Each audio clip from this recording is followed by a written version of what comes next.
Back. Now recognize the gentleman from Wisconsin, Mr. Grothman, for 5 minutes. Thank you. First of all, one of my colleagues a little bit earlier talked about making Congress more responsible. And I'm just going to point out, I've been here for 7 years. I can imagine saying making Congress less irresponsible, but to say we're building off the responsibility of Congress is not something I have noticed so far. Now we still have Mick Mulvaney's still there. Hey Mick, glad to see you again. I got a question for you. It seems to me that one of the results of excessive spending is inflation. And I'm not even sure all members of the Federal Reserve get that right now. But is that true? And do you believe the current, I guess I'd call it cruel tax because Congress never votes on it. It's really a regressive tax. It hurts the little guy the most. But do you believe the current penalty on the average American, housing costs, fuel costs, food costs, is caused by excessive federal spending? Yeah, Glenn, you and I are old enough, as are a couple of people on this committee, not nearly as many as I'd like, but because I don't want to feel like I'm the elder statesman here. Remember what inflation is. Inflation is too much money chasing too few goods. And right now, because a lot of the policies you've got in Washington, D.C., y'all are pumping money into the system. Now, granted, a lot of that was necessary because of COVID. I'm not trying to criticize everything that happens, but you have had the end result of what you've done is to dump a whole bunch of money in the system.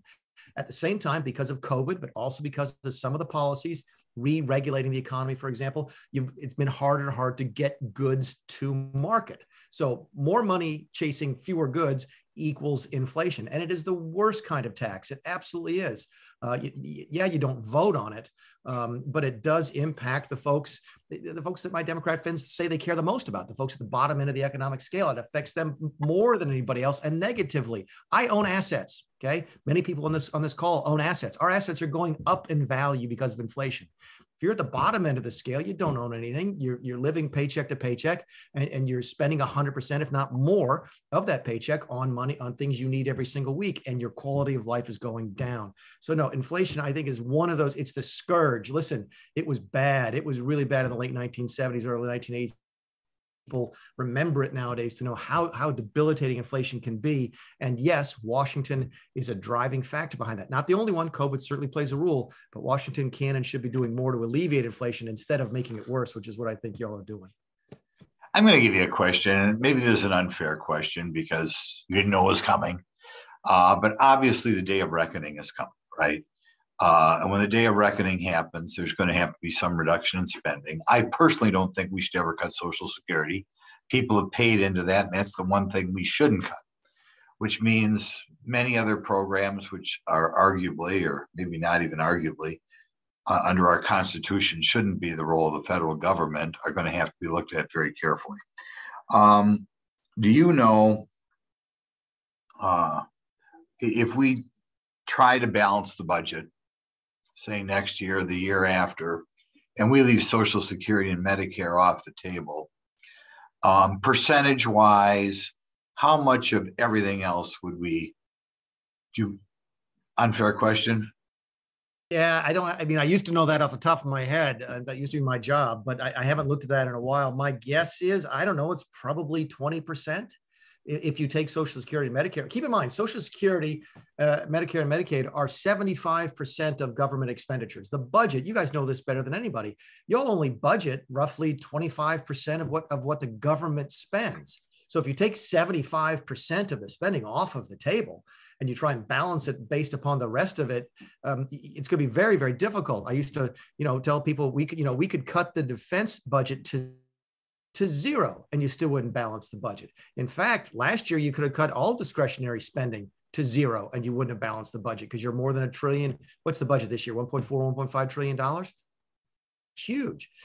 Listen, the better question is, if you needed to, could you balance the budget next year? If you really needed to, or the most severe circumstances, could Congress get together and balance the budget next year if they needed to? I'm not sure you could.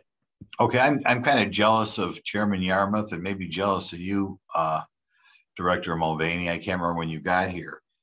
You were here when the sequester was put in place. I think maybe the best piece of public policy we've seen in the last 20 years.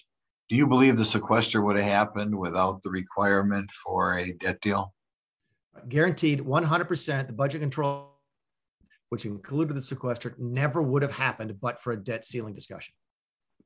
When I look at the last 7 years, go ahead. There's anybody on this committee, anybody in Congress who would disagree with that statement?